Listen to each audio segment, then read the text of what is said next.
Este martes, en La Báscula. Al contrario, Sara, me da gusto. Platícanos, vamos directo a los temas. ¿En qué momento, Sara, la violencia se ha convertido en México, pues, en parte central del imaginario colectivo? No nada más del imaginario, desgraciadamente también de la realidad. Lo que pasa es que pues empezó y no se supo qué hacer con ella a tiempo y creció, y las condiciones internacionales también cambiaron en términos de hacia dónde y de dónde a dónde se mueven las drogas, de cómo crecieron los cárteles, de dónde y quién vende armas, y entonces pues nosotros acabamos estando en medio de eso cuando se resolvió de alguna manera lo de Colombia. La violencia pareciera, nos lo dejas ver como si fuese una especie de deporte nacional, o sea, ya de pronto en todas partes lo ligamos, ya incluso hay quienes tienen la tentación de hacer comerciales. Claro, deporte nacional para los que hablamos de eso, realidad nacional para los que la cometen y los que la viven. Los demás todo el tiempo hablamos de eso pues porque tenemos miedo o porque escuchamos las noticias. Evidentemente se tiene que tratar de eso porque es lo que estamos viviendo, pero toda la otra parte que también vivimos los mexicanos ha quedado de lado porque de algún modo la sangre es muy atractiva. ¿Cómo llegamos a esto? Primero, ¿porque vivimos en un país de pobres? No, nada más. La pobreza, yo me niego a pensar que es la única razón que explique la delincuencia y la violencia. En el libro explico muy bien por qué no, porque también hay delincuencia y violencia en otros grupos sociales. No es nada más eso lo que la genera. Es absurda la pregunta que viene, pero es cierto, tiene que ver, ¿la comida de los mexicanos influye? Pues hay estudios que dicen que sí, yo te cito ahí muchas en el libro, muchísimas de las posibilidades que tienen que ver con ese tipo de interpretaciones, entre ellos una alimentación muy basada en grasas o en azúcares, que efectivamente es nuestra alimentación. Mi punto de vista es el sociológico, en el sentido de que cuando hay impunidad crece un ánimo social que hace favorable la existencia de la delincuencia y de la violencia, sobre todo de la violencia.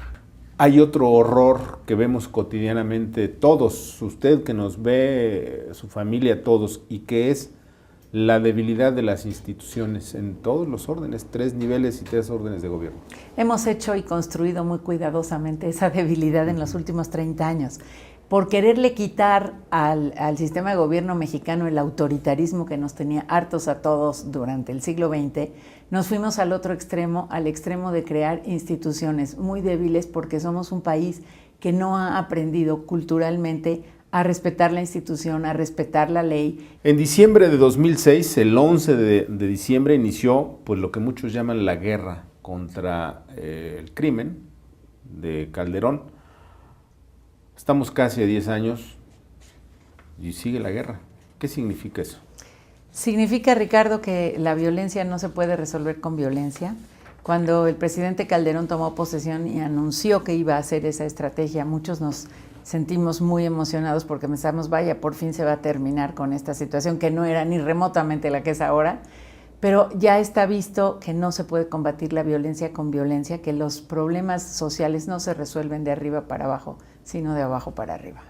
¿No podemos como sociedad? ¿Como instituciones no podemos?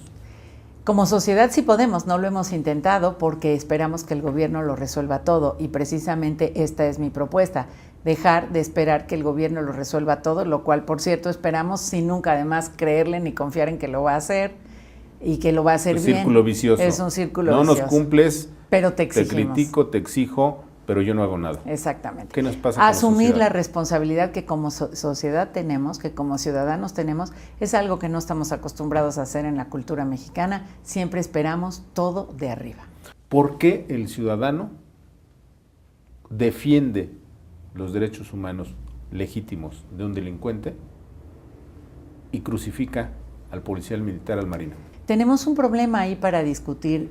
Los delincuentes que maltratan, que lastiman, que hacen lo que todos sabemos que hacen, ¿tienen que tener los derechos humanos que tenemos todos?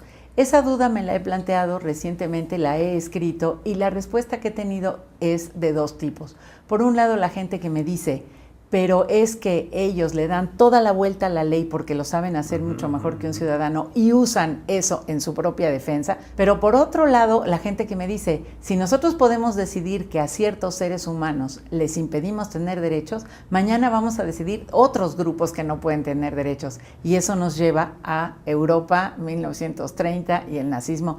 Sara, acabamos de pasar el 10 de mayo.